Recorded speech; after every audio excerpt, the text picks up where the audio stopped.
86.7 তোমার এফএম। আর আমি আরজে সৃজন। আর আজ তোমাদের জন্য দারোগার দপ্তর থেকে একটি কাহিনী, রাস্তায় খুন। লিখেছেন প্রিয়নাথ মুখোপাধ্যায়। দারোগা প্রিয়নাথ এসছেন তোমার এফএমে তোমাদেরকে তার পুলিশি জীবনের কিছু গল্প বলতে। আর তাই জন্য সব বয়সী শ্রোতাদের কথা মাথায় রেখে আমরা গল্পের মূল ভাবকে অপরিবর্তিত রেখে সেটাকে চলিত ভাষায় করে নিয়েছি। প্রিয়নাথ মুখোপাধ্যায় ওরফে দারোগা প্রিয়নাথ, তিনি কোনো ফিকশনাল ক্যারেক্টার নন। লালবাজার গোয়েন্দা বিভাগের একজন পুলিশ অফিসার। তার সম্বন্ধে কিছু অজানা কথা আমাদের বলবে সুপ্রজা। নমস্কার, আমি আরজে সুপ্রজা। সত্যান্বেষী কিরিটে এনাদের মতো তাবর তাবর গোয়েন্দাদের হাতে খড়ি হওয়ার অনেক আগে যিনি নিজের রাজত্ব সগৌরবে মুখরিত করেছেন এবং আজও তা অব্যাহত রয়েছে, তিনি আর কেউ নন, স্বয়ং আমাদের সকলের প্রিয় দারোগা প্রিয়নাথ। প্রিয়নাথ কোনো কাল্পনিক বা অবাস্তব চরিত্র না। তিনি দীর্ঘ 33টি বছর 1878 থেকে 1911 সাল পর্যন্ত কাজ করেছেন লালবাজারের গোয়েন্দা দপ্তরে। বিভিন্ন প্রকার ক্রিমিনালদের সাথে তীক্ষ্ণ বুদ্ধির লড়াইয়ে তিনি বারবার জিতেছেন এবং অর্জন করেছেন রায় বাহাদুর উপাধি। 1889 সাল থেকে তিনি অনুসন্ধান গল্পটির মাধ্যমে তার জীবনের বিভিন্ন কেসের কথা গল্পাকারে সবার কাছে পৌঁছতে শুরু করেন। সৃষ্টি হয় দারোগা প্রিয়নাথ। এরপরে বিভিন্ন গল্পের মাধ্যমে তিনি আমাদের উপহার দিয়ে গেছেন তার জীবনের বহু বাস্তব ঘটনা। দারোগার দপ্তর তাঁর লেখা আরেক মূল্যবান কীর্তি। তাহলে চলুন শুরু করা যাক। আজকের গল্প শুরু করবার আগে কিছু কথা বলবো তোমাদের একটা অ্যাপ্লিকেশন নিয়ে। গেম খেলে 50 লাখ টাকা অবধি ইনকাম করতে চাও? কি করে? ডাউনলোড করো প্লেয়ার স্পট অ্যাপ। এখানে 15টারও বেশি গেম পাবে, যেমন carrom, call break, chain reaction, stacky birds, ludo, snakes and ladders, fruit slice এবং আরও বিভিন্ন গেম। রামি গেমে 1 পয়সা দিয়ে টেবিল জয়েন করে ডেইলি জিতে নিতে পারো আকর্ষণীয় পুরস্কার। প্লেয়ার স্পটে রামি খেলার সবচেয়ে আকর্ষণীয় ব্যাপার হলো এটা 100% secure made in India application with 7 million plus users. এখান থেকে খুব ইজিলি উইথড্রলও করতে পারবে তোমরা। আমার রেফারেল কোড play200 ইউজ করলে পেয়ে যাবে 200 রুপিস সাইন আপ বোনাস, যেটা দিয়ে আরও অনেক গেম খেলতে পারো, যেমন ship fight, antman, chess, housie, quiz এবং আরও অনেক গেম। প্লেয়ার স্পটের রেফার অ্যান্ড আর্ন প্রোগ্রাম থেকে তোমাদের বন্ধুদেরকে ইনভাইট করো আর তাদের গেম খেলার ওপর তোমরা পেয়ে যাবে 2% উইনিং বোনাস। তাহলে আর দেরি কিসের? 50 লাখ টাকা জেতার দৌড়ে নাম লেখাতে ডেসক্রিপশন বক্সে দেওয়া লিঙ্ক থেকে ডাউনলোড করো প্লেয়ার স্পট অ্যাপ। গল্পের অনুবাদ এবং অডিও অ্যাডাপ্টেশনে অভিপ্সা চ্যাটার্জি। আজকের গল্প পাঠে গল্পের জন্য থেকে সৌমেনদা, 221B হ্যারিসন রোড থেকে সুমিতেন্দ্রদা, অর্ঘ্যশেষ, সুপ্রজা এবং আমি আরজে সৃজন। গল্পের পোস্টার ডিজাইন কৌশিক, সহ নির্দেশনায় বিভা, শব্দগ্রহণ, আবহ সঙ্গীত এবং পর্ব পরিচালনায় আমি আরজে সৃজন। তো শুরু হচ্ছে আজকের গল্প, দারোগার দপ্তর থেকে দারোগা প্রিয়নাথ সিরিজের দ্বিতীয় গল্প, রাস্তায় খুন।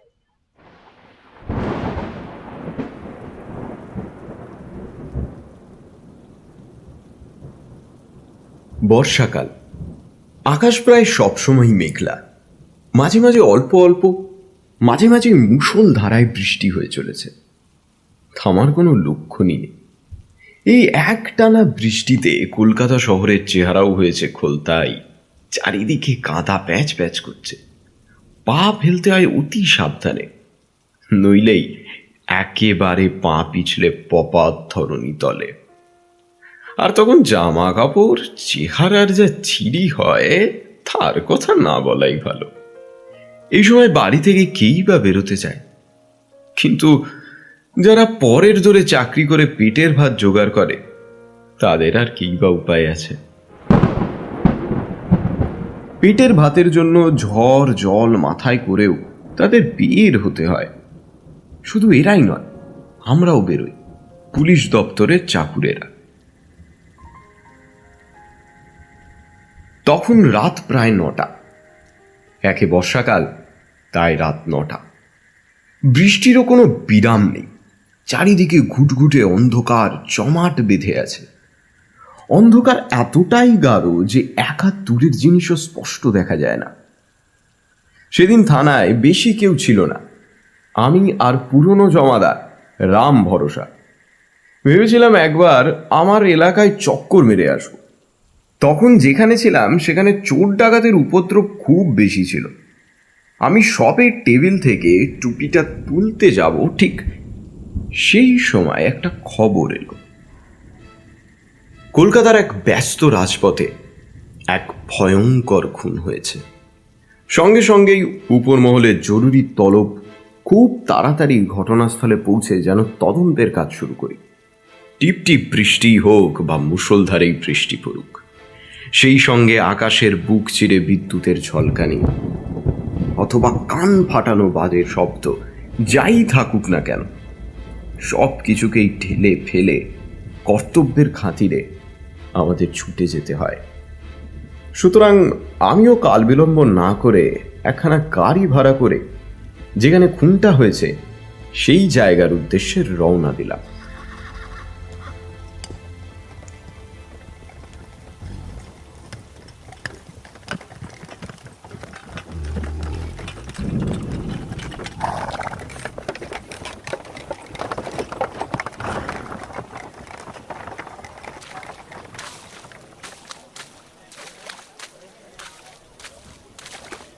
গাড়ি সেখানে খুব তাড়াতাড়ি পৌঁছে গেল। সেখানে গিয়ে আমার চক্ষু স্থির। দেখলাম আমি যার কাছ থেকে এখানে আসার নির্দেশ পেয়েছিলাম তিনি এবং তার উপরওয়ালা আমার আসার আগেই সেখানে হাজির। এদের দুজনকে দেখে আমি বেশ লজ্জা পেলাম। তবে আসল ঘটনা অর্থাৎ মৃতদেহ দেখে আমার পুলিশি পোর খাওয়া মন শিউরে উঠল। এই কলকাতা শহরের ঠিক থেকে মানুষের ভিড়ে ভরা চওড়া রাজপথের লাগোয়া ফুটপাতে রক্তে ভেজা সুন্দরী তরুণীর মৃতদেহ। যারা এই গল্পটা পড়ছেন বা শুনছেন, কতজন দেখেছেন বলুন দেখি? হলপ করে বলতে পারি এই অভিজ্ঞতা সবার হয় না। আবার ভাবি এই অভিজ্ঞতা সবার হবার দরকারটাই বা কি? কারণ এইরকম নিদারুণ অভিজ্ঞতা হবার থেকে না হওয়ায় অনেক বেশি ভালো। তবে আমরা যারা পুলিশে চাকরি করি তাদের কথা আলাদা। তাদের এরকম অভিজ্ঞতা হবেই, কিছু করার নেই। মেয়েটির বয়স বছর 18 হবে। গায়ের রং খুব ফর্সা, তবে সেই রঙে একটু পাকা ডালিমের আভা মেশানো লালচে ধরনের। ভদ্র ব্রাহ্ম মহিলাদের ধাঁচে শাড়ি পরা দেখে মনে হয় উপাসনা বা কোনো নিমন্ত্রণ বাড়ি যাচ্ছি।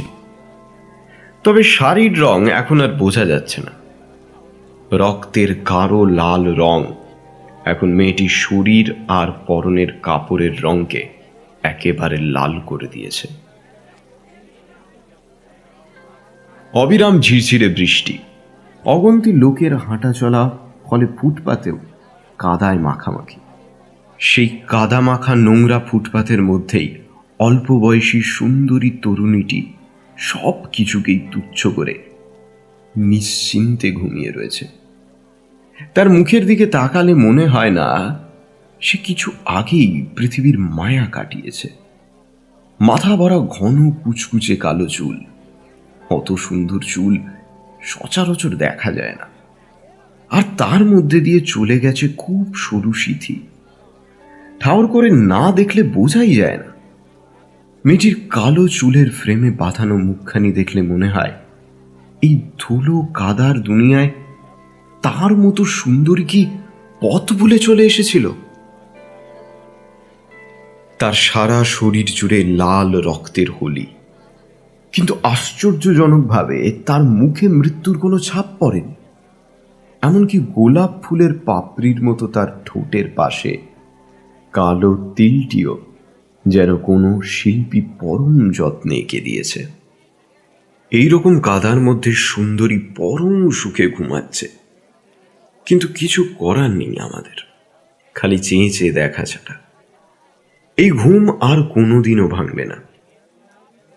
একটু পরখ করে দেখতেই বুঝতে পারলাম মেয়েটির মৃত্যুর কারণ কি। যৌবনের জয়স্তম্ভ, তার উঁচু বুকের উপর নেমে আসা এক ভয়ঙ্কর আঘাত। সেই আঘাতেই তার তাৎক্ষণিক মৃত্যু হয়েছে। দেখে মনে হয় এক অতি ধারালো তীক্ষ্ণ ছুরি জাতীয় কিছু তার বুক এফোর ওপর করে দিয়েছে, আর সেখান দিয়ে রক্তের ধারা ফিনকি দিয়ে বেরিয়ে এসছে। সেই রক্তের ধারায় শুধু মেয়েটির পোশাক নয়, ফুটপাতের উপরের কাদাতেও রক্ত মিশে লাল হয়ে গিয়েছে।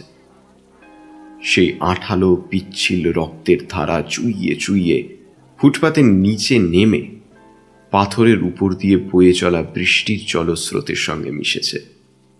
আমি চারিপাশে তাকিয়ে খুনের হাতিয়ার খোঁজার চেষ্টা করছিলাম, কিন্তু দেখতে পেলাম না কিছুই।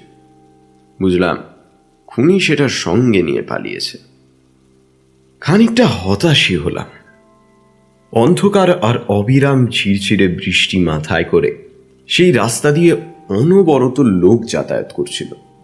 তরুণীর মৃতদেহ যেখানে পড়েছিল তার ঠিক অল্প দূরেই একটা গ্যাসের আলো জ্বলছিল। বর্ষার ঝিমঝিম একটানা বৃষ্টি রাস্তার উপর পড়ে থাকা রক্তে ভেজা যুবতীর লাশ যেন এক অদ্ভুত দমচাপা পরিবেশ সৃষ্টি করেছিল। পথচারীরা এখানে এসেই কি এক অমোঘ আকর্ষণে দাঁড়িয়ে পড়ছিল। তাদের পা চেপে ধরে কেউ যেন চরম আকুতি মিশিয়ে অনুনয় করছিল, যেন ফিস ফিস করে বলছিল, ওগো, কোন মায়ের আদরের পুতুল তার মায়ের কোল খালি করে চলে গেল? তোমরা একবার আহা বলবে না? ওই যে আদরের দুলালি আজ অনাদরের রাস্তায় পড়ে আছে।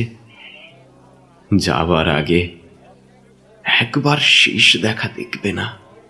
সে যে ভরা যৌবনের জীবন গাঙের বাঁকে নিজের নৌকা ছেড়ে গেল, তোমরা কি এক ফোঁটা চোখের জলও ফেলবে না তার জন্য?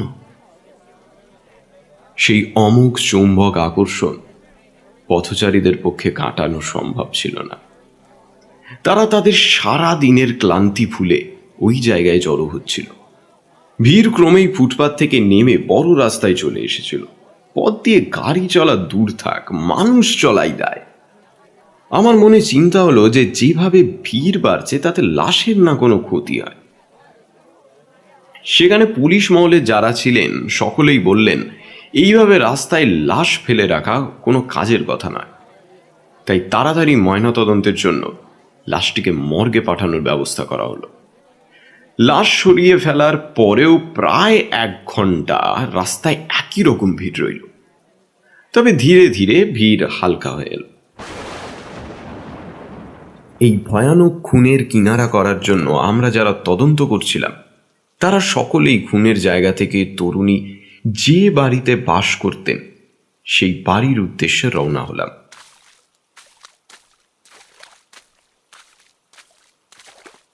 খুনের জায়গা থেকে তরুণীর বাড়ি বেশি দূরে নয়, বোধহয় হাত 50 হবে না। যে জায়গায় লাশ পাওয়া গিয়েছিল ঠিক তার সামনে একটা গলি। সেই গলিতেই এক ব্রাহ্ম যুবকের বাড়িতেই কিছুদিন যাবৎ খুন হওয়া মেয়েটি থাকতেন। গলিটা খুব সরু। সেই গলিতে গাড়ি ঢোকা তো দূরের কথা, দুটো মানুষও পাশাপাশি হাঁটতে পারেন, এতটাই সরু। ওই গলির বাসিন্দাদের কোথাও যেতে গেলে প্রথমে পায়ে হেঁটে গলির মুখ পর্যন্ত আসতে হয়, অর্থাৎ মেয়েটির দেহ যেখানে পড়েছিল সেখানে আসতো, তারপর গাড়ি বা ট্রামে উঠত। খুনের তদন্ত করার জন্য আমরা মৃত মেয়েটির আশ্রয়দাতার বাড়িতে গিয়ে হাজির হলাম। বিশিষ্ট ব্রাহ্ম যুবকটি, তার নাম আমি এখানে করব না, মৃত যুবতীটি সেখানেই থাকতেন। অবশ্য সেই ছাড়াও ওই ব্রাহ্ম যুবকের বাড়িতে আরও কয়েকজন অনাথ মহিলা থাকতেন। যুবকটি অনাথ বিধবা মেয়েদের নিজের বাড়িতে এনে রাখতেন। শুধু কি তাই, পরে সেই সব মেয়েদের ব্রাহ্ম ধর্মে দীক্ষা দিতেন। তবে তাতেই তিনি নিজের দায়িত্ব শেষ হয়েছে বলে মনে করতেন না। কোনো ভদ্র উপার্জনশীল ব্রাহ্ম যুবকের সন্ধান পেলে তার আশ্রিত কোনো উপযুক্ত মেয়ের সঙ্গে বিয়েও দিতেন, অর্থাৎ মেয়েদের প্রকৃত অভিভাবকের কাজ করতেন যুবকটি। এই যুবকটি সত্যিই খুব ভালো মানুষ। খুনের তদন্তের সময় তিনি যেভাবে আমাদের সাহায্য করেছিলেন তা ধীরে ধীরে আমরা জানতে পারব। যুবকটির বাড়ি গিয়ে দেখলাম সেইখানে আরও 5টি যুবতী ও ছোট মেয়ে আছে। এরা সকলেই ভদ্র হিন্দু ঘরের বিধবা। কোনোভাবেই যুবকটির বাড়িতে ঠাঁই পেয়েছে। এদের মধ্যে একজন ব্রাহ্মধর্মে দীক্ষিত, আবার কয়েকজন ব্রাহ্মধর্মে দীক্ষিত নয়। তবে সবার লেখাপড়া খাওয়া পড়ার দায়িত্ব যুবকটি হাসি মুখে পালন করে। মেয়েগুলির কাছ থেকেও জানতে পারলাম যে মেয়েটি খুন হয়েছে তার নাম বিরাজ মোহিনী। প্রায় মাসখানেক হলো মেয়েটি এই বাড়িতে পাকাপাকিভাবে এসেছিল। আর যেদিন খুনটা হয় সেদিন বিরাজ মোহিনী আর সব মেয়েরা সন্ধ্যের সময় একটা ভোজ বাড়িতে যাওয়ার কথা ছিল। তারা সকলেই সেখানে যাবার জন্য একসঙ্গে বেরিয়ে গাড়ি ধরার জন্য গলি দিয়ে হেঁটে গলির মোড়ে এসে বড় রাস্তায় পৌঁছেছিল। সেখানেই তাদের জন্য গাড়ি অপেক্ষা করার কথা। আর ঠিক সেখানেই সবার চোখের সামনে বিরাজ মোহিনী খুন হয়। মেয়েদের কাছ থেকে মাত্র এই কয়েকটা কথাই জানতে পারলাম, কিন্তু এই কয়েকটা কথাতেও আমাদের তদন্তের কোনো সুবিধা হবে বলে মনে হলো না। আমি এই মেয়েদের মধ্যে যাকে সবার থেকে বয়সে বড় বলে মনে হলো তাকে বললাম, এতে হবে না, আপনি গোড়া থেকে সব কিছু আমাকে খুলে বলুন, তবেই তদন্তের সুবিধা হবে। সমস্ত কিছু শুনলে আমি বুঝতে পারবো এর মধ্যে কোনো দরকারি কথা আছে কিনা যা আমাদের কাজে লাগতে পারে। এই মহিলার বয়স প্রায় 28-29 হবে, বিধবা, পরনে হালকা রঙের ঢাকাই শাড়ি, ব্রাহ্ম মহিলাদের ধরনে পরা, গায়ের রং শ্যামলা, হাতে দুটি হাঙরমুখী বালা, গায়ে তসরের চাদর। মহিলার নাম এখন আর ঠিক মনে নেই, তবে যতদূর মনে পড়ে তার নাম ছিল রাজবালা। রাজবালা এদের আশ্রয়ে থাকলেও তার নিজের বাপের বাড়ি কলকাতাতে, অবস্থাও ভালো। তিনি ব্রাহ্মণ নন এবং বাপের বাড়ির সঙ্গে তার সদ্ভাব ছিল। এখানে পড়াশোনা শেখার জন্যই তিনিই থাকতেন। তার কথাবার্তাও বেশ গোছান। আমার কথা শুনে মহিলাটি যা বলেছিলেন তা আমি এখানে হুবাহু লিখছি। আমরা জনা কয়েক মেয়ে এই বাড়িতেই বেশ কিছুদিন ধরেই রয়েছি। আমাদের নিজেদের মধ্যে কোনো ঝামেলা নেই, গলায় গলায় ভাব। শুধু একসাথে খাই না, বাদ বাকি একসাথে থাকি, একসাথে ঘুমোই, যেখানে যাই সবাই একসাথে মিলেই যাই, যেন আমরা একে অপরের বোন। কেউ কিছু নতুন করার কথা ভাবলেও সবাই সেই কথা নিয়েই আলোচনা করি। আমাদের নিজের মধ্যে কোনো ভেদাভেদ বা আড়াল বা রাগ ঠাক কিছুই নেই। শরীর আলাদা আলাদা হলেও মনের দিক দিয়ে আমরা সকলেই এক, সেখানে কোনো ভেদ নেই। আমাদের এই কজন একরকম হলেও নতুন আসা বিরাজ মোহিনী ছিল অন্যরকম। তার মুখ দেখে মনে হতো সে সবসময় কিছু ভেবে চলেছে, সবসময় আনমনা হয়ে থাকতো। সে আমাদের সঙ্গে মিশতই না, কোনো কথাও বলতে চাইতো না। নিজের ফেলে আসা জীবনের কথা তো নয়, এমনকি এমনও হয়েছে আমরা ডেকে তাকে জিজ্ঞেস করেছি, কোনো কথাই সে বলল না। বেশ কয়েকবার জিজ্ঞেস করার পর দায়সারাভাবে জবাব দিল। মুখ দেখে মনে হতো কোনো ভাবনা তাকে কুড়ে কুড়ে খাচ্ছে। মাঝে মাঝেই কিসের ভয় যেন চমকে উঠত, অথচ সে কিছুই খুলে বলে না, সব সময় একা একা থাকতো। আমাদের আমাদের সঙ্গে খেতে হয় বলে খেত, থাকতে হয় বলে থাকতো, আমাদের থেকে একেবারে আলাদা। তাকে অনেক জিজ্ঞেস করেছি কিসের এত ভাবনা তার, কিসের ভয়, কিন্তু কিন্তু কোনো জবাব সে দেয়নি। এইভাবেই সে সে 1 মাস ছিল। তবে একদিনের কথা আমার আমার স্পষ্ট মনে আছে। সপ্তাহ 2 আগের ঘটনা। বিকেলের দিকে আমাদের একটা উপাসনা হয়, সেই উপাসনায় আমরা সবাই থাকি। আমি সবার বড়, তাই সবাইকে সময় মতো উপাসনার ঘরে হাজির করা আমার দায়িত্ব। একদিন বিরাজকে কোথাও খুঁজে না পেয়ে আমি ভাবলাম ছাদে গিয়ে একবার দেখি। সিঁড়ি দিয়ে উপরে উঠে দেখি বিরাজ ছাদের আলসেতে ঝুঁকে দাঁড়িয়ে আছে। বিরাজ বিরাজ বলে ডাকতে কোনো কোনো সাড়া দিল না। তখন আমি এগিয়ে গিয়ে একটু ঠেলা দিতেই সে যেন চমকে সোজা হয়ে দাঁড়ালো, আর আর মনে হলো কাগজের কিছু টুকরো যেন উড়ে গেল। তবে দেখলাম তার মুখ ছাইয়ের মতো সাদা। সে আমাকে কিছু বলার সুযোগ না দিয়ে তরতর করে ছাদ থেকে নেমে গেল। ও এমনিতেই চুপচাপ, তাই আবার নতুন এসেছে। আমি ভাবলাম হয়তো মন খারাপ, তাই তাই হয়তো এ নিয়ে নিচে এসে কাউকে কিছু আমি বলিও নি। বিরাজকেও কিছু আর জিজ্ঞেস করিনি। আর আর এখন তো হতভাগী সব বলা কওয়ারও বাইরে। বলে মহিলাটি চুপ করলেন। কিছুক্ষণ পরে আবার তিনি বলতে শুরু করলেন। যার বাড়িতে আমরা আছি তারই এক বন্ধুর বাড়ির ভোজে আমাদের আজ নিমন্ত্রণ ছিল। সন্ধ্যার পর যাওয়া হবে এমনই ঠিক হয়। তিনি আমাদের জন্য গাড়ি পাঠাবেন তার বাড়ি যাওয়ার জন্য। তাও আমরা জানতাম। বিরাজ মোহিনী প্রথম থেকেই যেতে চাইছিল না। কেন চাইছিল না আমরা সেই ব্যাপারেও কিছুই জানি না। তবে কর্তার বন্ধু বারবার বিরাজকে আমাদের সঙ্গে নিয়ে যাওয়ার কথা বলেছিলেন। শেষে আমাদের সবার অনুরোধে চাপাচাপিতে বিরাজ নিমন্ত্রণে যেতে রাজি হয়েছিল। দেখেই বোঝা যাচ্ছিল তার যাবার একেবারে ইচ্ছে ছিল না। বিকেলের দিকে আমরা ভোজবাড়ি যাওয়ার জন্য তৈরি হতে লাগলাম। বিরাজমোহিনীও তার জামা কাপড় পরে তৈরি হতে লাগলো। এমন সময় খবর এলো গাড়ি এসে বড় রাস্তায় অপেক্ষা করছে। কর্তার সেই বন্ধু আমাদের জন্য গাড়ি পাঠিয়েছেন। আমরা সাজ পোশাক করে এই কয়েকজন মেয়ে মিলে বড় রাস্তার দিকে এগোলাম। শুধু পুরুষ মানুষ কেউ নেই। আমরা এই কয়েকজন মাত্র মেয়ে মানুষ আগে পিছে হয়ে এগিয়ে গেলাম, কারণ গলি এত সরু, কয়েকজন মিলে একসাথে হাঁটা যায় না। বিরাজও আমাদের সঙ্গে আসছিল। হাঁটতে হাঁটতে আমরা সকলে গলির মোড়ে পৌঁছলাম। দেখলাম গাড়ি আমাদের জন্য দাঁড়িয়ে আছে। এই সময় আরও দেখলাম একজন লোকও ফুটপাতের দেওয়াল ঘেঁষে দাঁড়িয়ে রয়েছে।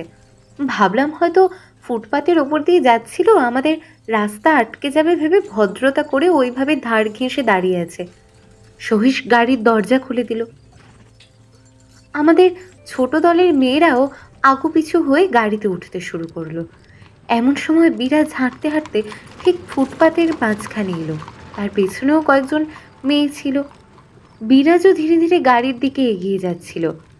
এই সময় যে লোকটি দেওয়াল ঘেঁষে দাঁড়িয়েছিল সে জোর কদমে এগিয়ে গিয়ে বিরাজের সামনে তার পথ বন্ধ করে দাঁড়ালো। তারপর হঠাৎই নিজের জামার ভেতর থেকে একটা তীক্ষ্ণ ধারালো কিছু কিছু বের করে বিরাজের বুকে সজোরে বিধিয়ে দিল। বিরাজ বেচারি মুখ দিয়ে একবার মাত্র মাগো বলে এক মর্মান্তিক আর্তনাদ করে মাটিতে পড়ে গেল। লোকটি তারপর বিরাজের বুকের থেকে ওই ধারালো অস্ত্রটা এক টানে বের করে নিয়ে দৌড় দিল। আমরাও ভয়ে দিশেহারা হয়ে পড়ি কি মরি করে আবার গলির মধ্যে দিয়ে চিৎকার করতে করতে দৌড়ে বাড়ির দিকে ছুটলাম। আসলে এইরকম একটা ঘটনা চোখের সামনে ঘটতে দেখে আমাদের সবার বুদ্ধিশুদ্ধি সব লোপ পেয়েছিল। ভেবে পাচ্ছিলাম না কি করব। আমাদের চিৎকার শুনে আশেপাশের বাড়ির থেকে সকলেই বেরিয়ে এসেছিল। আসলে আমরা ভেবেছিলাম লোকটা হয়তো বিরাজের মতো আমাদের সবাইকেও একেবারে জমের বাড়ি পাঠিয়ে দেবে। তাই ওইভাবে চিৎকার করতে করতে আমাদের বাড়ির দিকে ছুটেছিলাম। আমরা যে বাড়িতে থাকি সেই বাড়ির কর্তাও আমাদের চিৎকার শুনে সেখানে গিয়েছিলেন। কিন্তু সেখানে পৌঁছে সকলেই দেখল বিরাজমোহিনী অনেক আগেই মারা গেছে। কিছুই করা যায়নি। শুনেছিলাম বিরাজের মৃত্যু তার আগেই হয়েছিল। এর বেশি কিছুই জানি না। এই কটা কথা বলে রাজবালা থামলেন। আমি তার এই কথা কটি শুনে পরপর কতগুলো প্রশ্ন করলাম। সে যা উত্তর দিল আমি সেটাও লিখে দিলাম। জিজ্ঞাসা করলাম, ফুটপাতের উপর দেয়াল ঘেঁষে যে লোকটি দাঁড়িয়েছিল সেই কি বিরাজমোহিনীকে খুন করেছে? হ্যাঁ, নিশ্চয়ই। এই নিয়ে আপনার মনে কোনো সন্দেহ নেই? না, কোনো সন্দেহ নেই। লোকটি বিরাজমোহিনীকে আঘাত করার পর কোন দিকে পালালো? যে ফুটের উপর এই ঘটনাটা ঘটেছিল সেই ফুটের উপর দিয়ে ডান দিকে দৌড়ে গেল। আপনি কত দূর পর্যন্ত লোকটাকে যেতে দেখেছেন? প্রায় 20-25 হাত হবে। তারপর সে কোন দিকে গেল সে বিষয়ে কোনো ধারণা আছে? না, তাকে আবার দেখলে চিনতে পারবেন? ঠিক বলতে পারছি না, বোধহয় চিনতে পারবো। তাকে আগে কখনো দেখেছেন? মনে হয় দেখেছি। কোথায় দেখেছেন? বোধহয় আমাদের বাড়ির পিছনে তাকে তাকে যেন একদিন দাঁড়িয়ে থাকতে দেখেছিলাম। সে কতদিন আগের কথা? 1 সপ্তাহ মনে হয়। সেই সময় আপনাদের মনে কোনো সন্দেহ হয়েছিল কি? না, সেই রকম কিছু হয়নি। লোকটার বয়স আন্দাজ কত? বছর 25-এর বেশি হবে বলে তো মনে হয় না। লোকটিকে দেখতে কেমন? গায়ের রং শ্যামলা, মাঝারি লম্বা, দাড়ি নেই। কি ধরনের জামা কাপড় সে পরেছিল? বোধহয় গায়ে একটা কোট ছিল, এখন ঠিক মনে পড়ছে না। এরপর যারা সেদিন বিরাজমোহিনীর সঙ্গে ভোজবাড়িতে যাচ্ছিলেন এবং যাদের সামনে বিরাজমোহিনী খুন হন তাদেরকেও অনেকভাবে অনেক কথা জিজ্ঞেস করলাম, কিন্তু লাভ কিছুই হলো না। বয়স্ক মহিলা যা বলেছিলেন তার থেকে বেশি কিছুই জানতে পারলাম না, বরং তিনি ছাদের ঘটনার কথা মনে করে বলেছিলেন।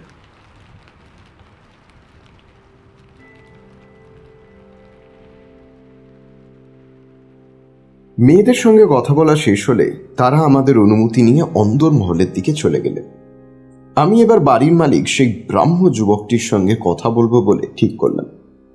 যুবকটি বেশ লম্বা, দোহারা চেহারার অধিকারী, চোখ মুখে বুদ্ধির ছাপ স্পষ্ট। বাড়িতে তিনি এবং তার স্ত্রী এই কয়েকজন আশ্রিত এবং 2-3 জন কাজের লোক ছাড়া কেউ থাকে না। তার সঙ্গে কয়েকটা কথা বলেই মনে হলো তিনি এই কেসের ব্যাপারে অনেক সাহায্য করতে পারবেন। তখন আমি তাকে বাড়ির এক নির্জন ঘরে নিয়ে বসলাম। ঘরটি এক পেশে, বারান্দার এক কোণে, অতএব আমাদের কথা বাইরে যাওয়ার সম্ভবও ছিল না। তবুও আমি দরজা বন্ধ করে দিলাম যাতে আমাদের কথা বাইরে না যায়। সেখানে আমি আর তিনি ছাড়া কেউ ছিল না।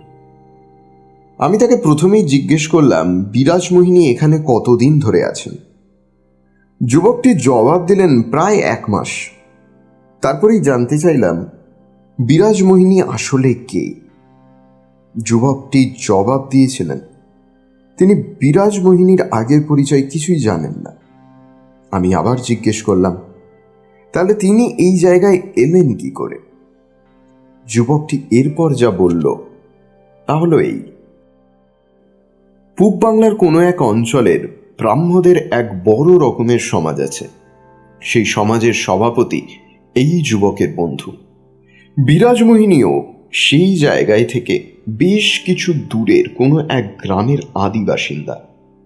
প্রথমে তিনি ছিলেন হিন্দু ঘরের বিধবা, তার বাপের বাড়িতেই থাকতেন, কিন্তু বাপ মার কড়া শাসনে ও হিন্দু ধর্মের কঠোর আচার বিচার পালন করতে করতে তিনি একেবারে নাকাল হয়ে উঠেছিলেন। তাই তিনি যুবকটির বন্ধুকে চিঠি লিখে তাকে অর্থাৎ বিরাজমোহিনীকে উদ্ধার করার আর্জি জানায়। যুবকটির বন্ধুও সেই চিঠি পেয়ে তৎপর হয়ে ওঠেন।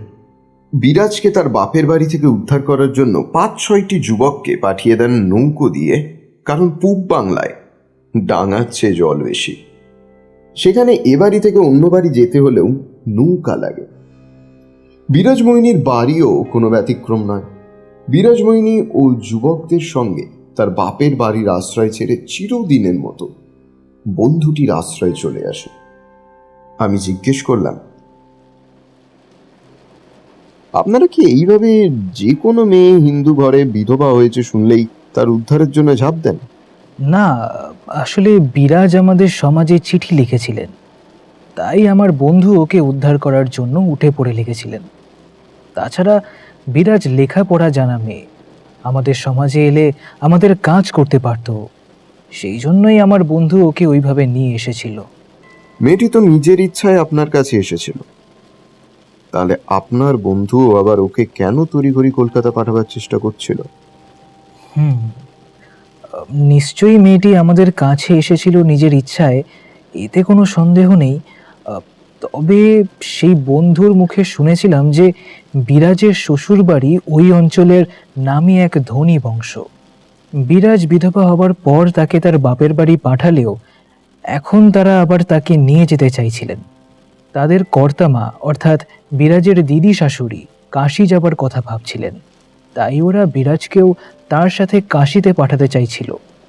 এখন তাদের বাড়ির বউ ব্রাহ্ম সমাজে আশ্রয় নিয়েছে শুনলে তারা যদি নতুন করে কোনো হাঙ্গামা বাঁধাতে চায়, তাই হয়তো বিরাজকে তিনি কলকাতা পাঠাবার ব্যবস্থা করেছিলেন। সেখানে বিরাজ মোহিনী কিছুদিন থাকে এবং আমাদের ব্রাহ্ম সমাজের রীতিনীতি বেশ খানিকটা শেখে। তারপর হঠাৎ একদিন আমি আমার সেই বন্ধুটির কাছ থেকে একটা চিঠি পাই। সেই চিঠি পেয়ে আমি ওই জায়গায় যাই এবং বিরাজ মোহিনীকে আমাদের সাথে নিয়ে এসে আমার এই বাড়িতে রাখি। এখন এখানেই আমাদের সকলের সাথে সে থাকতো এবং আমাদের ব্রাহ্ম সমাজের আচার ব্যবহার শিখত। সে কার মেয়ে, কোথায় তার আসল বাড়ি, এসব আপনি কিচ্ছুই জানেন না? যুবকটি জবাব দিলেন তিনি এসব কিছুই জানেন না আর জানার কোনো চেষ্টাও করেননি। আমি আবার বললাম, মেয়েটি আপনাদের ধর্মে দীক্ষা নিয়েছিল? যুবকটি তার উত্তরে জানালেন মেয়েটি তাদের মতো আচার আচরণ, ধর্ম পালনের রীতি, খাওয়া দাওয়া সব কিছুই শিখেছিল। মনে হয় ব্রাহ্ম ধর্মের সার সে বুঝে গিয়েছিল। 1 মাসের মধ্যেই সে ব্রাহ্ম ধর্মের দীক্ষা নিত। এই শুনে আমি কিছুক্ষণ চুপ করে থেকে আবার জিজ্ঞেস করলাম, আচ্ছা, বিরাজ মোহিনী কি এখানে বেশ আনন্দে ছিল? মানে সবার সাথে মেলামেশা এসব করতো? যুবকটি মাথা নেড়ে জবাব দিল, না না, সে সবসময় চুপচাপ থাকতো, কারোর সাথে মেলামেশা করতো না। খালি নিজের মনে কি যেন একটা বেশ ভাবতো। তার মুখ দেখে মনে হতো যেন তার মনে কোনো চাপা কষ্ট রয়েছে, কিন্তু সেই কষ্ট সে কারোর সঙ্গে ভাগ করে নিতে পারছে না। তবে সেই কষ্টের কারণ হয়তো আমি ধরতে পেরেছিলাম। সেই যুবকটিকে জিজ্ঞেস করলাম, কি সেই কারণ?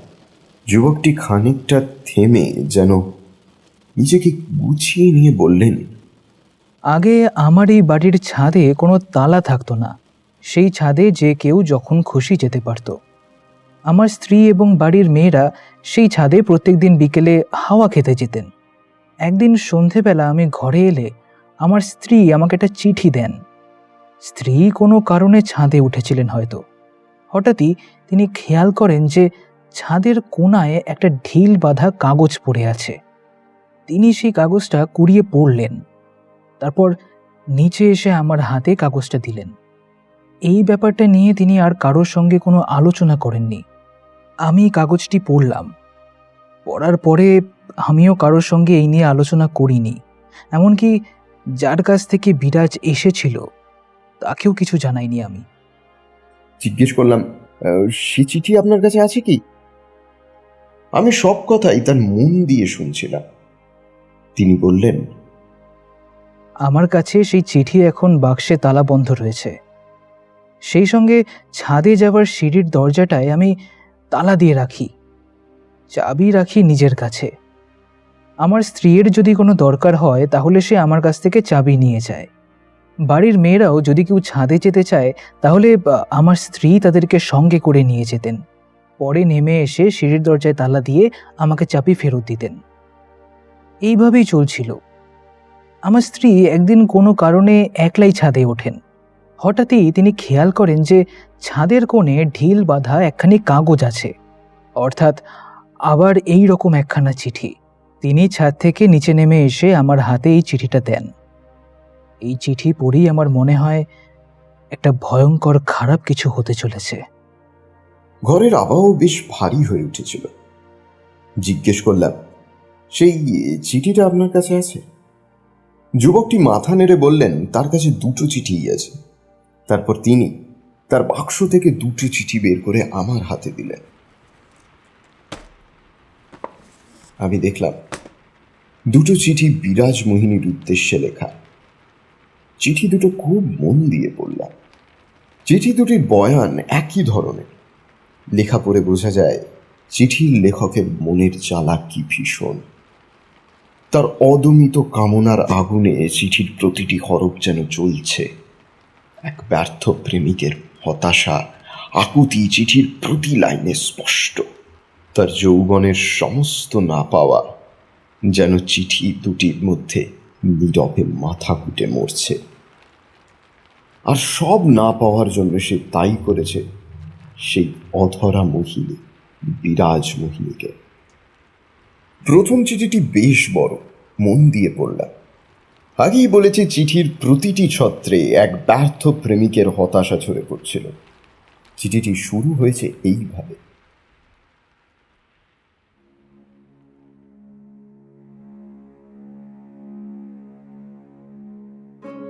আমার প্রাণের বিরাজ, তুমি কি করে এতটা নিষ্ঠুর হলে? আমার কথা কি তোমার মনে পড়ে না? আমি তোমার জন্য কি না করেছি, তবুও তোমার মন পেলাম না।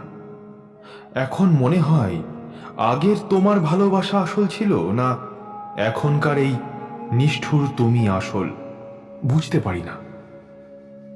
তোমার জন্য আমি নিজের বাবা মাকে পর্যন্ত ভুলে গিয়েছি। তাদের মনের কোনো আশা আকাঙ্ক্ষা পূর্ণ করিনি। নিজের সবচেয়ে আপনজন অগ্নি সাক্ষী করে বিয়ে করা স্ত্রীকে পর্যন্ত তোমার জন্য নিজের মন থেকে বিসর্জন দিয়েছি, শুধু তোমাকে পাবো বলে। আর তার প্রতিদান হিসেবে আমি কি পেলাম তোমার কাছ থেকে? শুধু অনাদর, অবহেলা। এখন মনে হয় যে বিরাজকে আমি ভালোবেসেছিলাম সে কি এই, নাকি আমিই ভুল? বুঝতে পারি না। তোমার জন্য এই কবছরে কি না করেছি সে তো তুমি ভালোই জানো। আর আজ আমি তোমার জন্য পথে এসে দাঁড়িয়েছি। পাশে নিজের বলতে পারি এমন কেউই নেই। তুমি কাদের জন্য এমন করলে যদি জানতে পারতাম, তাহলে আমি তাদের ঠিক জায়গায় ঠিক সময়ে পৌঁছে দিতাম। তোমাকে কিছু বলার প্রয়োজনই ছিল না। এই চিঠি লেখবারও কোনো দরকার ছিল না। তুমি বাড়ি থেকে গভীর রাতে বেরিয়ে আসবার সময় একবারও নিজের বুড়ো বাবা মায়ের কথা ভাবলে না? কার বুদ্ধিতে তুমি এই কাজ করলে যদি জানতে পারতাম, তাহলে তাকে একেবারে জমের বাড়ি পাঠিয়ে নিশ্চিন্ত হতাম। তুমি কি ভুলে গেলে আমি তোমাকে কত ভালোবাসি? তুমি কি ভুলে গেলে যে আমি তুমি ছাড়া আর কোনো মেয়েকে নিজের মনে জায়গা দিতে পারি না? বিরাজ, তোমার মনে পড়ে না সেই দুপুরগুলোর কথা? তোমার মনে পড়ে না আমি কত কষ্ট করে গুরু মশাইয়ের চোখ এড়িয়ে তোমার জন্য দিঘির পাড়ে এসে অপেক্ষা করতাম? তুমি কখন আসবে স্নান করতে? তোমার জন্য অপেক্ষা করে করে আমার চোখ দুটো যেন ক্ষয়ে যেত। দুজনের একসাথে ডুব সাঁতার দিয়ে এপার ওপার করা, সে সবই কি তুমি ভুলে গেলে? আর কি আমরা একসাথে হব না বিরাজ? যে রাতে তুমি চিরকালের জন্য বাড়ি ছেড়ে বেরিয়ে গেলে, একবারও কি তোমার আমার কথা মনে পড়েনি? আমার সোহাগ, আমার আদরের কথা কিছুই কি তোমার মনে পড়ে না? তোমার মনে আছে বিধবা বলে তোমাকে চুল কাটতে হয়েছিল? তুমি চুল বড় রাখতে চাইতে, আমি তোমার মা বাবাকে বলে তোমার চুল কাটা বন্ধ করেছিলাম। তুমি গন্ধ তেল ভালোবাসো বলে আমি সবাইকে লুকিয়ে ঢাকা থেকে তোমার জন্য গন্ধ তেল এনে দিয়েছিলাম। তোমার ওই কালো চুলের গন্ধ যে এখনো নাকে লেগে আছে আমার। তুমি যাবার পর থেকে আমি আমার বিছানায় শুতে পারি না। কেন জানো? তোমার শরীরের ওম লেগে আছে সেখানে, কিন্তু তুমি নেই। আমি থাকি কিভাবে? তোমার কালো চুলে ভরা মাথা নিজের বুকে টেনে নিয়ে তোমাকে আদর করিনি কতদিন। বুক যেন আমার মরুভূমি হয়ে গেছে। তুমি ফিরে এসো বিরাজ, তোমাকে বুকে জড়িয়ে ধরে আমার শান্তির ঘুম ঘুমাবো। এই দিন রাত আমার কাছে এক বোঝা হয়ে দাঁড়িয়েছে। কি করব, কোথায় যাব, কিছুই ভেবে পাই না। যেদিন পাকাপাকি ভাবে তুমি ঘর ছাড়লে, সেদিন নাকি নৌকা করে কয়েকজন যুবক তোমাকে নিতে এসেছিল। সেই যুবকদের আমি খোঁজ পাইনি, পেলে তাদের গতি করতাম একেবারে জমের বাড়িতে। আমাকে তো তুমি জানো বিরাজ, আমি এখনো জানি না স্বেচ্ছায় তুমি এই কাজ করেছো কিনা। জানি না আমার ওপর তোমার যে ভালোবাসা ছিল, সেই ভালোবাসার আর কোনো ভাগিদার জুটেছে কিনা। জানি না এখন যেখানে আছো সেখানে তুমি নিজের ইচ্ছায় আছো নাকি জোর করে তোমাকে ওখানে ধরে রেখেছে তোমার ইচ্ছার বিরুদ্ধে? কিছুই বুঝতে পারছি না। যদি জানতাম তোমার ওখানে থাকার মূল কারণ, তাহলে এই চিঠি লেখার কোনো দরকার পড়তো না। যেটা ভালো মনে করতাম আমার বুদ্ধি মতো সেটাই করতাম।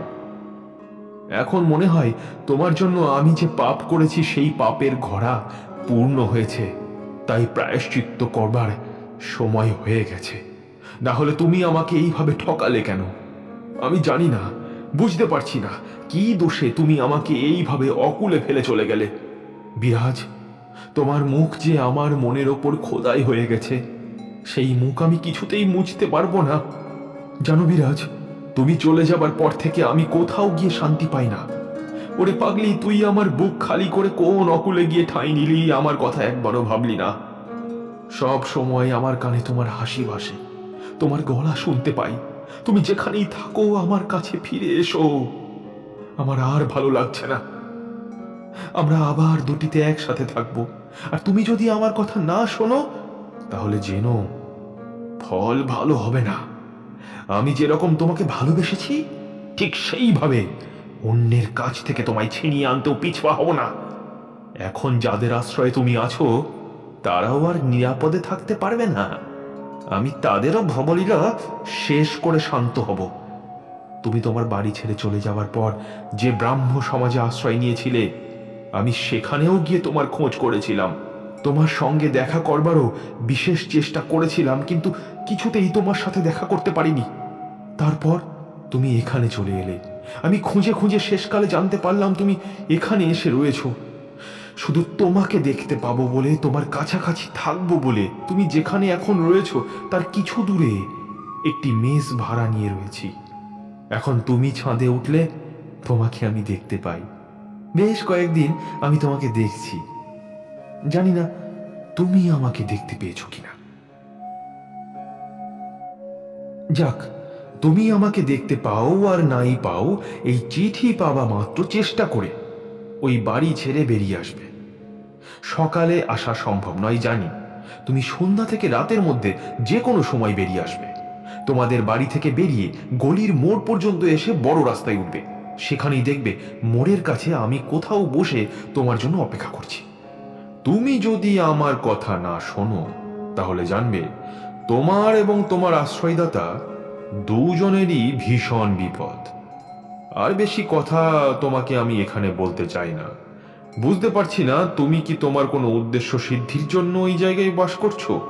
যদি তা করো, তাহলে জানবে সেই বাসনা আমি জীবিত থাকতে কোনোদিনই তোমার সফল হবে না।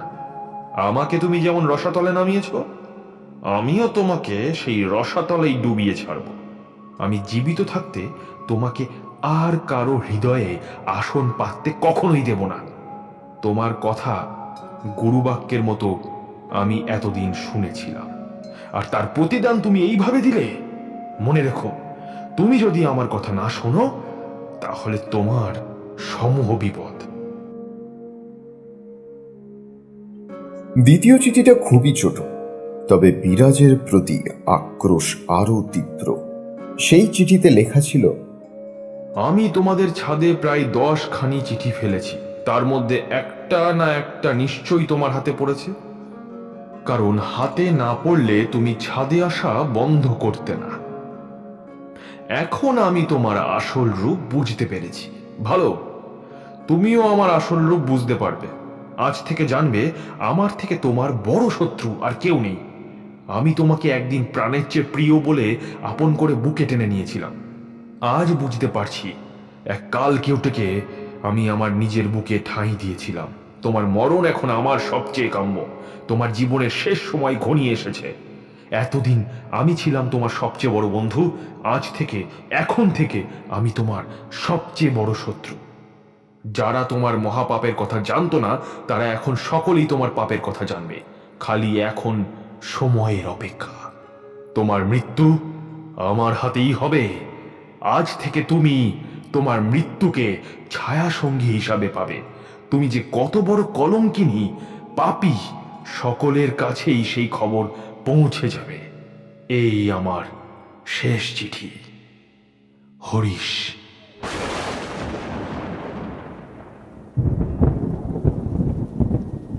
চিঠি দুটো পড়ার পরে বুঝতে পারলাম কে বিরাজ মোহিনীকে খুন করেছে, সে কে এবং কোথায় থাকে, তদন্তের মোড় কোন দিকে ঘুরবে। এখন আমাদের প্রধান কাজ চিঠির লেখককে খুঁজে বের করা। তাকে ধরতে পারলেই আমাদের কাজ একরকম শেষ হবে। তাই ওই বাড়িতে সময় নষ্ট না করে আমি বেরিয়ে পড়লাম।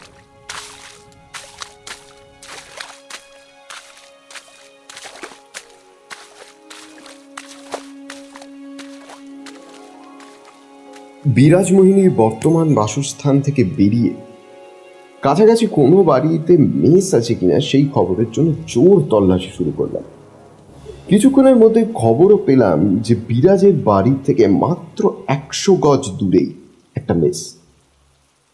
ওই মেসে গিয়ে জানতে পারলাম যে প্রায় 10-15 দিন হলো হরিশ নামে একজন লোক ওই মেসে এসে আছে। লোকটি বড়ই চুপচাপ, সবসময় কি যেন বিষয়ে সে চিন্তা করে চলেছে। কারোর সঙ্গে কোনো কথা বলতে চাইতো না। খালি মেসের মালিক কোথায় চাকরি করেন জিজ্ঞেস করেছিল। তিনি নাকি রেলওয়ে অফিসে চাকরি করেন, কিন্তু কোন রেলওয়ে অফিস হরিশ সেই ব্যাপারে বিশেষ করে কিছুই বলে। তার চেনা কেউ ওই বাসায় থাকেও না। তিনি কে, কোথা থেকে এসেছেন সেই বিষয়ে কেউ কিছুই জানে না। আমরা মেস থেকে আরো কিছু জানলাম যা তদন্তের জন্য খুব দরকারি ছিল। প্রায় 2 ঘন্টা আগে হরিশের অবস্থা দেখে সকলের মনে হয় তিনি বিষাক্ত কিছু খেয়েছেন। মেসবাড়ির সকলেই হরিশের অবস্থা দেখে বেশ চিন্তায় পড়ে যান। তাকে নানাভাবে জিজ্ঞেস করে মেসের লোকেরা জানতে পারে তিনি বিষ খেয়েছেন। কোনো এক বিশেষ কারণে তিনি দারুণ মনোকষ্টে ছিলেন। সেই মনোকষ্ট লাঘব করার জন্য তিনি এই ভীষণ কাণ্ড ঘটিয়েছেন। তিনি আত্মহত্যা করার জন্য আফিম খেয়েছেন। মেসে একজন কেম্বেল হাসপাতালে ছাত্র বাস করতেন। তিনি সেই সময় হাসপাতালের ডিউটিতে যাচ্ছিলেন।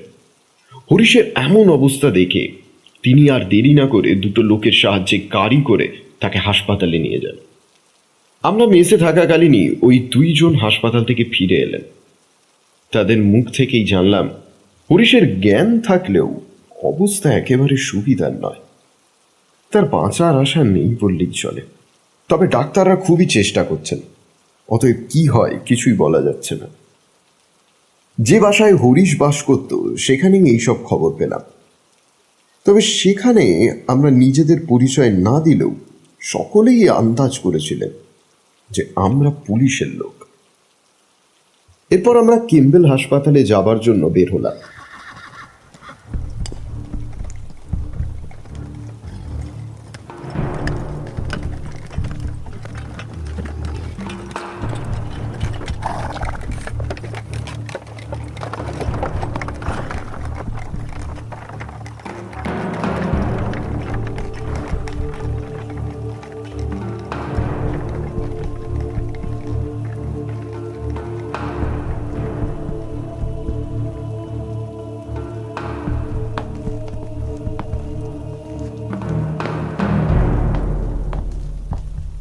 কেম্বেল হাসপাতাল মেস থেকে বেশি দূরে নয়, সেখানে যেতে বেশি সময়ও লাগে না।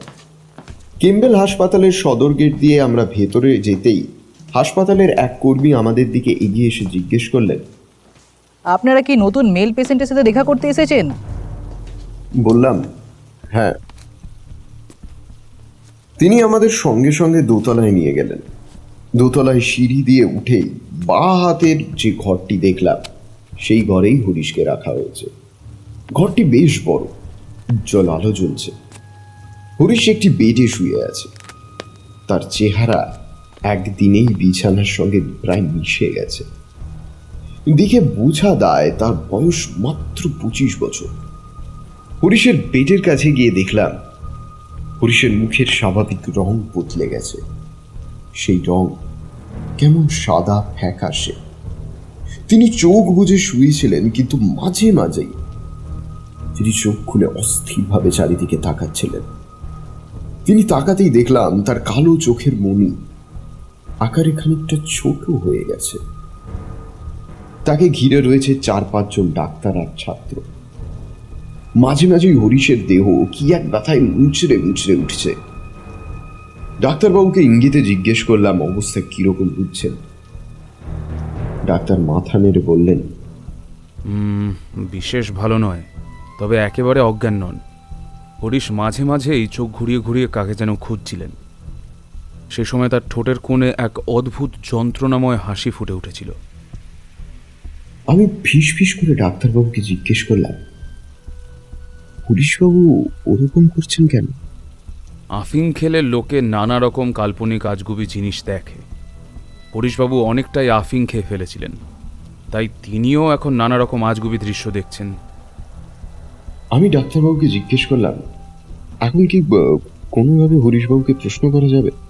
করা যাবে, তবে বুঝে শুনে, কারণ অবস্থা রোগীর বিশেষ ভালো নয়। আমি ডাক্তারবাবুর অনুমতি নিয়ে তার সামনেই হরিশবাবুকে জিজ্ঞাসাবাদ শুরু করলাম। তিনি খুব আস্তে আমাদের কথার জবাব দিচ্ছিলেন। আমি একেবারে তার বেডের পাশে চেয়ার টেনে নিয়ে এসে বসলাম।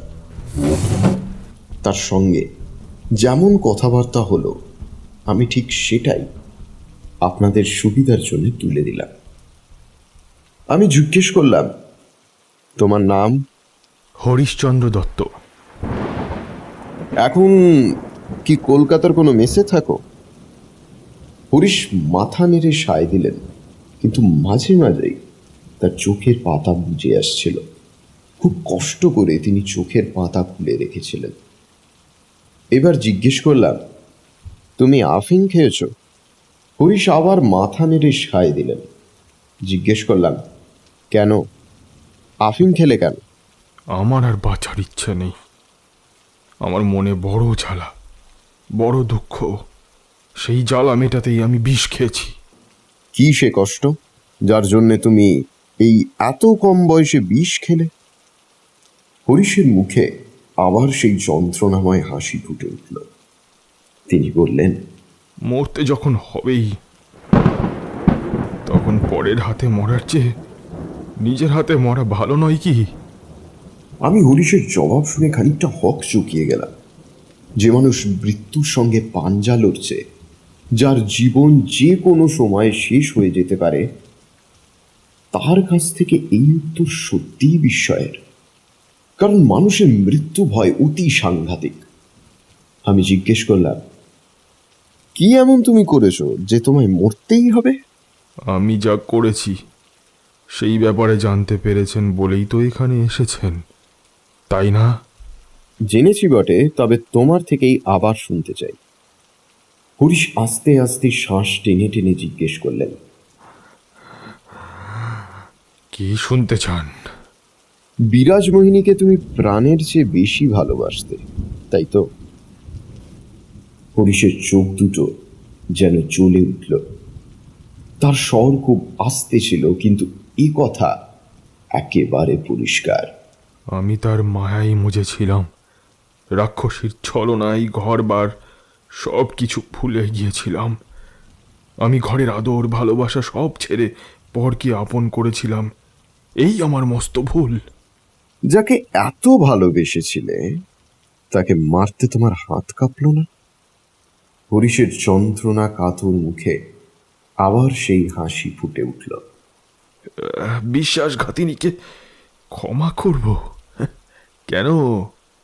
তাকে শাস্তি দেব না তো কাকে দেব?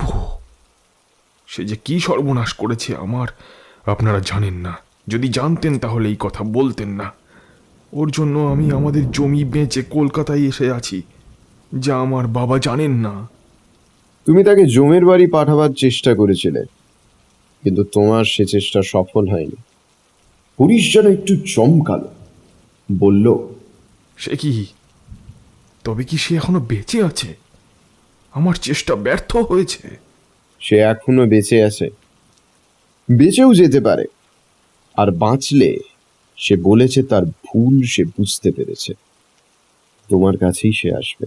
আবার সেই বিশ্বাসঘাতিনীকে আর কোনো দিনও নিজের হৃদয়ে দূরে থাক, মনের কোণেও জায়গা দেব না। সে যদি আসতে চায় তাকে লাথি মেরে দূর করে দেব। উফ, কি ভয়ানক সে! তার মানে তার মৃত্যুতেই তুমি সন্তুষ্ট? হরিশের মুখের রং কি বদলালো, না আমার চোখের ভুল? আমি তাকে পরপারে পাঠাবো বলেই ওইভাবে মেরেছিলাম। তুমি আর ওই নিয়ে ভেবো না, সে এখন পরপারে। মরেছে? বললাম নিশ্চয়ই। এইবার আমার শান্তি। এক মহাপাপী বিদায় হয়েছে। এখন আর আমি আমার মৃত্যুর পরোয়া করি না। তাহলে হরিশ, তুমি মরার জন্যই আফিং খেয়েছো?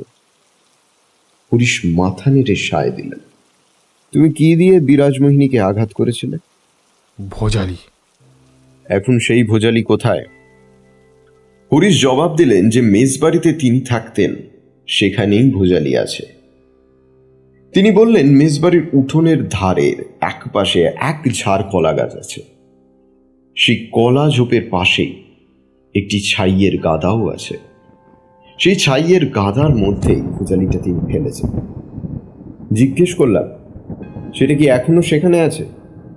হরিশ বললেন তিনি সেই ব্যাপারে কিছুই জানেন না। যদি কেউ না তোলে, এখনো সেই ভোজালির ছাইয়ের গাদাই থাকার কথা। এবার জানতে চাইলাম ভোজালি তিনি পেলেন কিভাবে। হরিশ জানালেন এই ভোজালি তিনি বিরাজের বাড়ি থেকে আসবার সময় নিয়ে এসেছিলেন।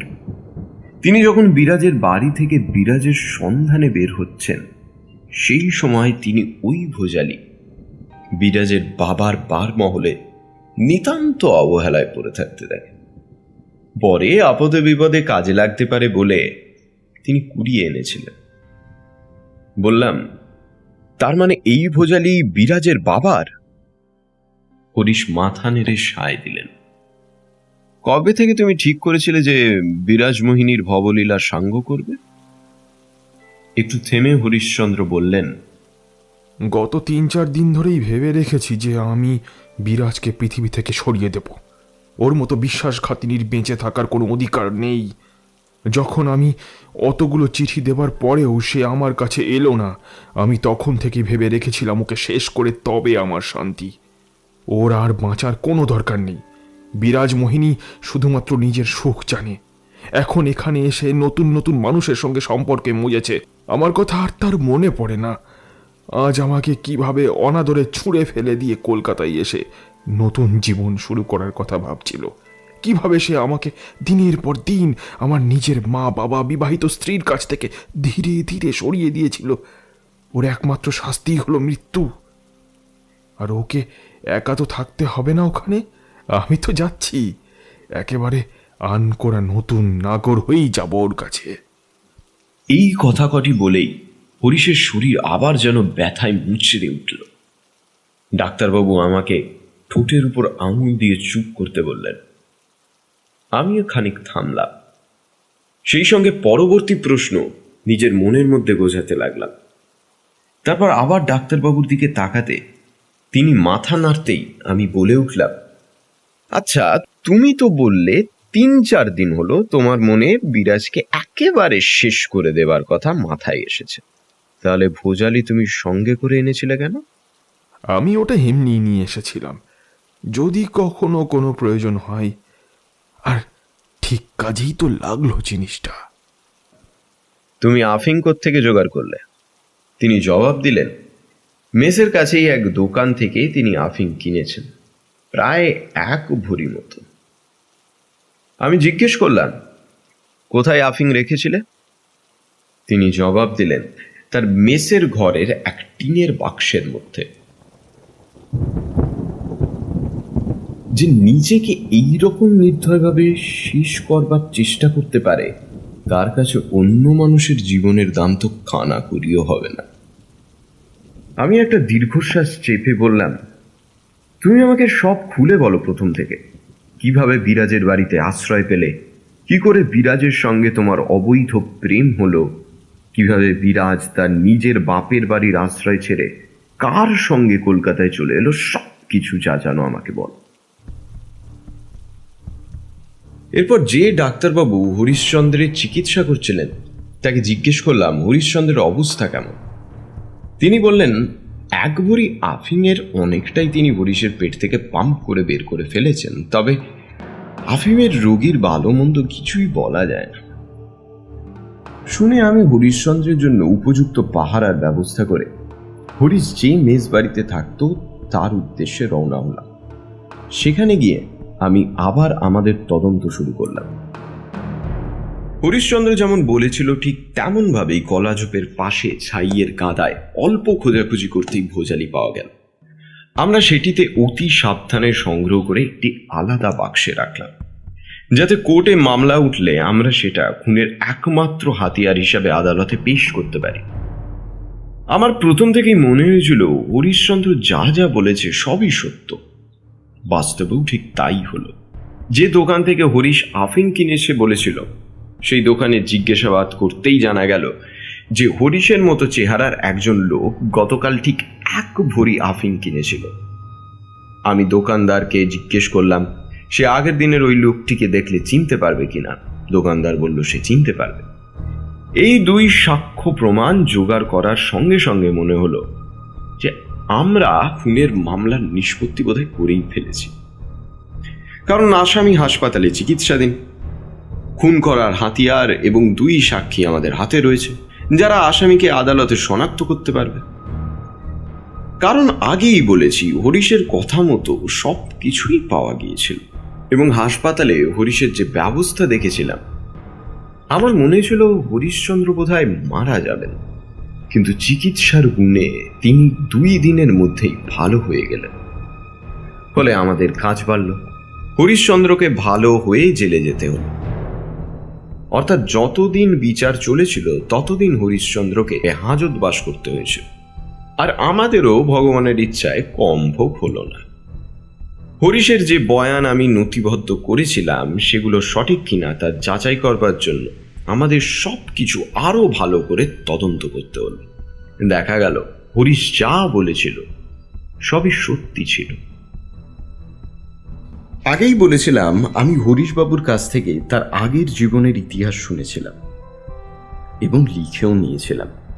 কিভাবে তার সাথে বিরাজের পরিচয় হলো, কিভাবেই বা হরিশবাবু বিরাজদের বাড়িতে জায়গা পেলেন, তার সার কথাই সংক্ষেপে লিখব। হরিশবাবুর জন্ম পূর্ব বাংলার কোনো এক অখ্যাত গ্রামে। বাড়ির অবস্থা একেবারেই ভালো ছিল না।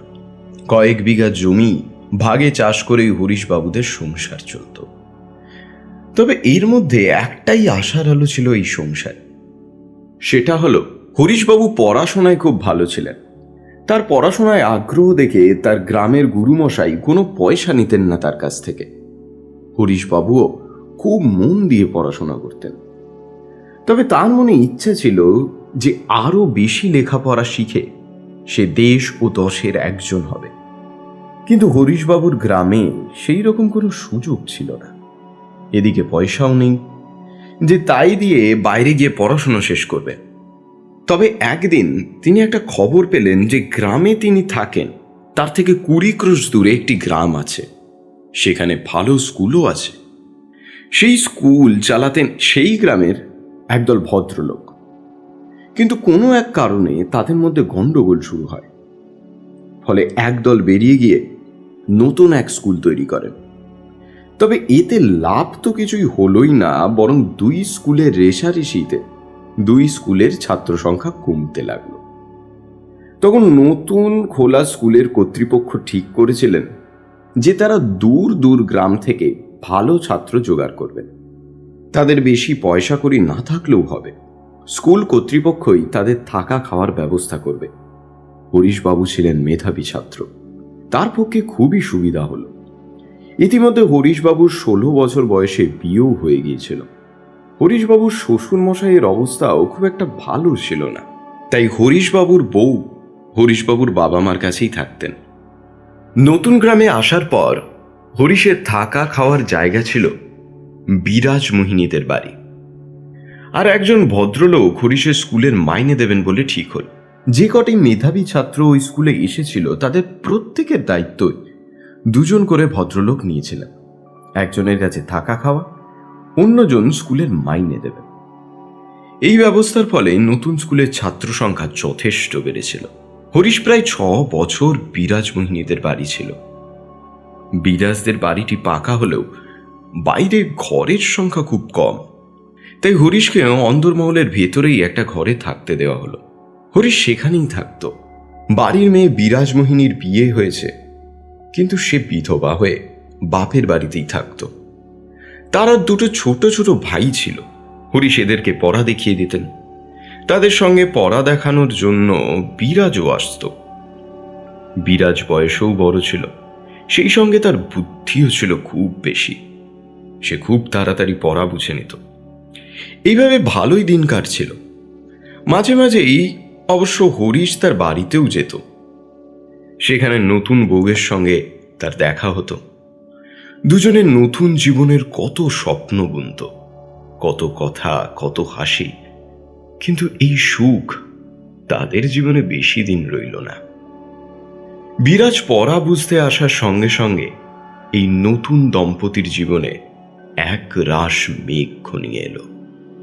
ধীরে ধীরে হরিশের নিজের বাড়ি যাওয়ায় অনিশ্চিত হয়ে পড়ল। তিনি বিরাজদের বাড়িতেই থাকতে শুরু করলেন পাকাপাকিভাবে। সকলে জানল পড়ার ক্ষতি হতে পারে, এই ভেবে হরিশ বাড়ি আসে না। এদিকে দেখা গেল হরিশের নিজের পড়াশোনার দিকে কোনো মন নেই। হরিশ সবসময় কি যেন ভাবেন। এখন তিনি পড়াশোনার বদলে সবসময় বিরাজের কথা চিন্তা করেন।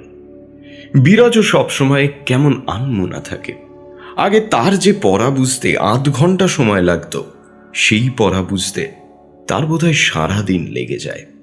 হরিশের নিজের স্ত্রী ছিলেন ছোটখাটো শ্যামলা গরনের দোহারা মেয়ে। মুখে হাসি নিয়ে হরিশদের পরিবারের গৃহলক্ষ্মী হয়েছিলেন। কিন্তু বিরাজ যেন রূপের আগুন। তার সারা গা দিয়ে রূপ ছড়ে পড়ছে। নামের শেষের মোহিনী তার জন্য একেবারে যথাযথ ছিল। সেই বিরাজকে দেখার জন্য হরিশ পাগল হয়ে থাকতেন।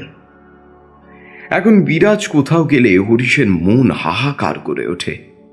তার কান বিরাজের কথা, হাসি, চলার শব্দ শোনার জন্য অধীর হয়ে থাকে। আগে দুজনে সহজে দুজনের দিকে তাকিয়ে কথা বলতে পারত, আর এখন কথা বলতে গেলে রাজ্যের লজ্জা তাদের ঘিরে ধরে।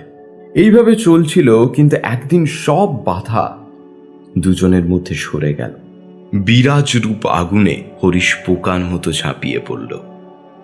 ফলে দুজনের মধ্যে যেটুকু আড়াল ছিল সবটাই সরে গেল। হরিশ বিরাজের সঙ্গে মিলিত হওয়ার জন্য সবসময় অধীর হয়ে থাকতেন।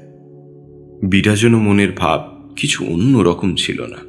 এইভাবে বছরখানেক কেটে গেল। পাড়াগা জায়গা, তাও আবার সকলের বাড়িতেই সকলের অবাধ যাতায়াত। তাই এই ঘটনা ছড়িয়ে পড়তে বেশি সময় নিল না। ধীরে ধীরে 1 কান থেকে 2 কান, তারপর 5 কান হলো। সময়ে বিরাজের বাবা মাও জানতে পারলেন। হরিশের বাড়িতেও এই খবর পৌঁছালো। হরিশের বাড়িতে এই খবর কি অবস্থা সৃষ্টি করেছিল তা খাতায় কলমে না জানা গেলেও আন্দাজ করতে পারা যায়।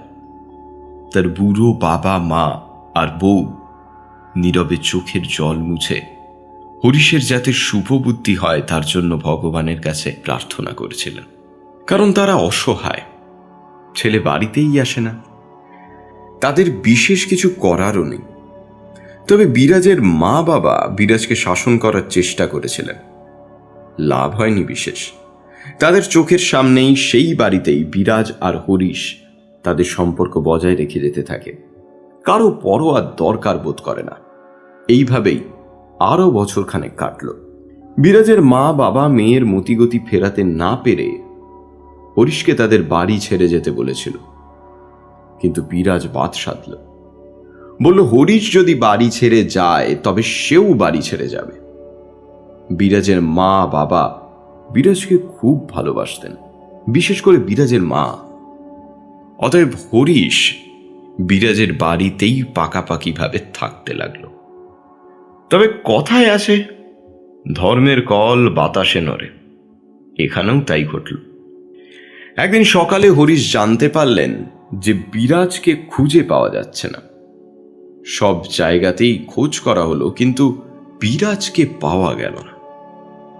এই ছোট্ট গ্রামখানির মধ্যে থেকে বিরাজ একেবারে হাওয়ায় মিলিয়ে গেল। তিনি বিরাজকে পাগলের মতো খুঁজতে শুরু করলেন।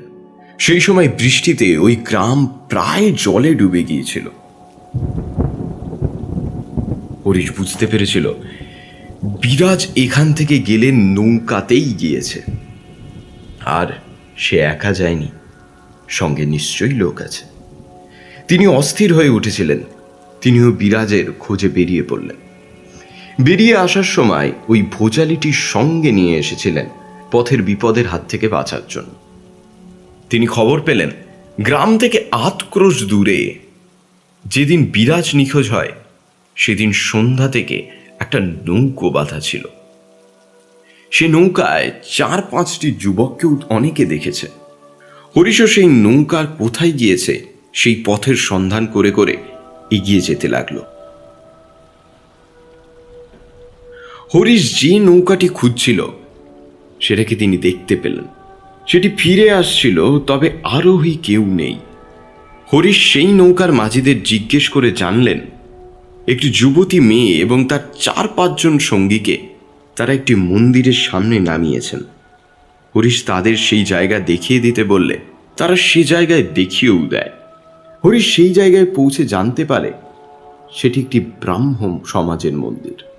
সেখানেই কাছাকাছি কোনো গতিকে একটি থাকার জায়গা জুটিয়ে নিলেন, আর চোখ পেতে রইলেন কখন তার বিরাজের দেখা পান। একদিন তিনি বিরাজকে দেখতেও পেলেন। বিরাজ কিন্তু চোখ নামিয়ে অন্যদিকে চলে গেল। একবারের জন্য হরিশকে চিনতে পেরেছে এরকম মনেই হলো না। হরিশের মনে প্রথমে খটকা লাগলো। তিনি ৬ বছর ধরে নিজের ঘর ছেড়ে বিরাজের জন্য পড়ে থেকেছেন। নিজের পরিবার, স্ত্রী সবাইকে চোখের জলে ভাসিয়েছেন। কার জন্য? তার মন উত্তর দিল, বিরাজ মোহিনী। আর আজ সেই মুখ ফিরিয়ে নিল। হরিশ মনে মনে প্রতিজ্ঞা করে নিজেকে বললেন, বিরাজ, আমি তোমাকে ছায়ার মতো অনুসরণ করব। তোমাকে আবার ফিরে পেলে তবে আমার শান্তি। এর ঠিক ২ দিন পর তিনি জানলেন বিরাজ কলকাতায় গেছে। সে যেন এক মরীচিকা। হরিশ তখন মরিয়া। তিনিও কলকাতায় এলেন। কলকাতা পূব বাংলা নয়, বিশাল শহর। তার জমজমাট ব্যস্ত হাবভাব। সেখানে যে স্বেচ্ছায় সব কিছু ছেড়ে এসেছে তাকে খুঁজে পাওয়া সহজ নয়। তবে হরিশের জেদের কাছে সব বাধা তুচ্ছ। তিনি ঠিক খুঁজে খুঁজে বিরাজ কোথায় আছে সেই বাড়ি বের করলেন, আর ঠিক তার কাছাকাছি একটি মেস বাড়িতে ভাড়া নিলেন। তারপর আবার একই ঘটনা। মেসের ছাদ থেকে বিরাজ ছাদে উঠলে তিনি তাকে দেখেন, কিন্তু দেখে আঁশ মেটে না। কখন বিরাজ আবার তার হবে সেই চিন্তাই তার মাথায় ঘোরে। হরিশ একবার বিরাজদের বাড়ির ছাদে চিঠি ফেলতে লাগলেন। নয় নয় করে প্রায় 10 চিঠি ফেললেন। কোনো উত্তর নেই। বিরাজ ছাদেও ঘুরতে আসে না। সব দেখে হরিশ বুঝতে পারলেন বিরাজের মনে এখন অন্য খেলা। সে আর হরিশের কথা শুনবে না। হরিশ ঠিক করলেন বিরাজকে পৃথিবী থেকে সরাবেন। যে বিরাজ তার হলো না, তাকে পৃথিবীতে রেখে লাভ কি? তাকে সরিয়ে দেওয়াই সব থেকে ভালো। আর হরিশের সেই ভাবনার চরম রূপ এই রাস্তায় খুন। তিনি নিজেও আফিং খেয়েছিলেন যাতে তিনিও পৃথিবী থেকে সরে যেতে পারেন। বিধি ছিল বাম, তাই তিনি অত সহজে পৃথিবী থেকে সরতে পারলেন না। তাকে সেই ফাঁসিতেই ঝুলতে হলো। আর আমাদের হরিশের বয়ান মিলিয়ে মিলিয়ে সমস্ত কিছুর সন্ধান চালাতে হলো। সেই সুদূর পূব বাংলায় গিয়ে হরিশের বাড়িতে পর্যন্ত আমাদের সন্ধান করতে হয়েছিল। তবে তার সব কথাই ছিল একদম খাঁটি। আর সে নিজের দোষের কথা সব জায়গাতেই, অর্থাৎ নিম্ন আদালত থেকে উচ্চ আদালত পর্যন্ত একবারও বদলায়নি।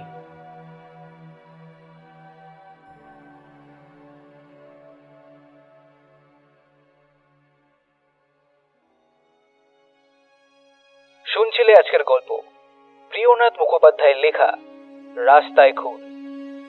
গল্পের অনুবাদ এবং অডিও অ্যাডাপ্টেশনে অভিপ্সা চ্যাটার্জি। আজকের গল্প পাঠে ছিল গল্পের জন্য থেকে সৌমেনদা, 221B হ্যারিসন রোড থেকে সুমিতেন্দ্র দা, অর্ঘশেষ, সুপ্রজা এবং আমি আরজে সৃজন। গল্পের পোস্টার ডিজাইন কৌশিক, সহ নির্দেশনায় বিভা, শব্দগ্রহণ, আবহ, সঙ্গীত এবং পর্ব পরিচালনায় আমি আরজে সৃজন। তো কেমন লাগলো আজকের গল্প কমেন্ট করতে পারো, কিংবা আমাকে ফেসবুক বা ইনস্টাগ্রামেও জানাতে পারো। আমার ফেসবুক আইডি এসডি সৃজন আর ইনস্টাগ্রাম হচ্ছে এসডি সৃজন 620। তো ভালো থেকো, ভালো রেখো, আর আমি আরজে সৃজন সাইনিং অফ।